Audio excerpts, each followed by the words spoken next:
নমস্কার বন্ধুরা, আমি সুমিত্রার রান্নাঘর থেকে বলছি। দেখুন বন্ধুরা, আজকে একটু পোস্ত করব নিরামিষে। তো এই দেখুন, আলু কেটে রেখে দিয়েছি, এতে ডাঁটা আর কাঁচা লঙ্কা।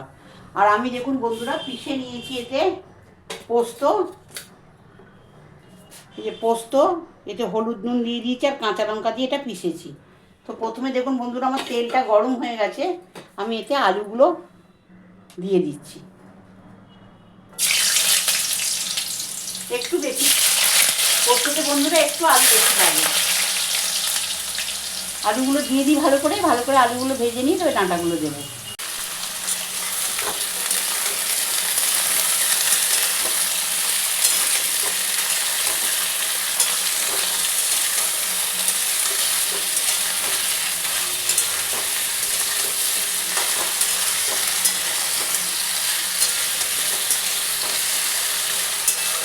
বন্ধুরা একটু আলুটা ভালো করে ভেজে নিই, তারপর ওতে পোস্তটা দিয়ে দেবো আর ডাঁটাটা আর লঙ্কাটা দিয়ে দেবো, কাঁচা লঙ্কাটা।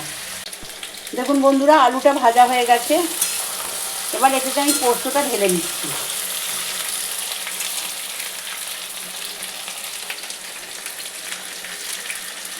একটু বাটি ধুয়ে জল দিয়ে দেবো।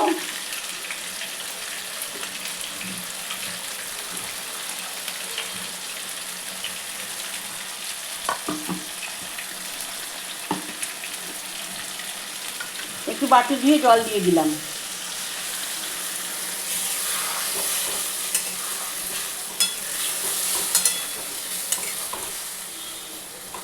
এবার বন্ধুরা এতে আমি ডাঁটাটা আর লঙ্কাটা দিয়ে দিচ্ছি, কাঁচা লঙ্কাটা আর ডাঁটাটা।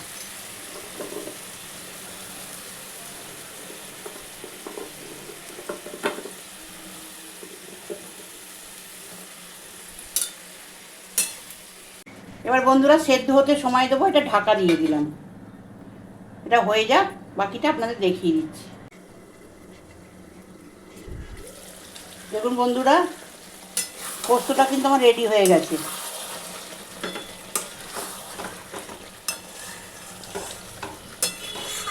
পোস্তটা বন্ধুরা রেডি হয়ে গেছে, দেখতে পাচ্ছেন। এই দেখুন, আমি একটু পোস্ত বেশিই দিই। আপনাদেরকে আমি হামেশাই বলেছি আমার কম পোস্ততে কাজে লাগে না, আমার একটু বেশি পোস্ত দিতে হয়। তো দেখুন পোস্তটা আমার রেডি হয়ে গেছে বন্ধুরা। এই রেসিপিটা যদি আপনাদের ভালো লেগে থাকে, আপনারা আমায় সাবস্ক্রাইব করবেন, সাইডে থাকা বেলটা দাবিয়ে দেবেন, লাইক করবেন, শেয়ার করবেন, কমেন্টে অতি অবশ্যই লিখবেন আমি সুমিত্রার রান্নাঘর থেকেই বললাম। আপনাদের একটা লাইক কমেন্ট শেয়ারের আশায় থাকলাম। আপনারা অতি অবশ্যই নিশ্চয়ই আমার কথাটা শুনে একটা লাইক কমেন্ট শেয়ার করবেন, please please please. Thank you বন্ধুরা।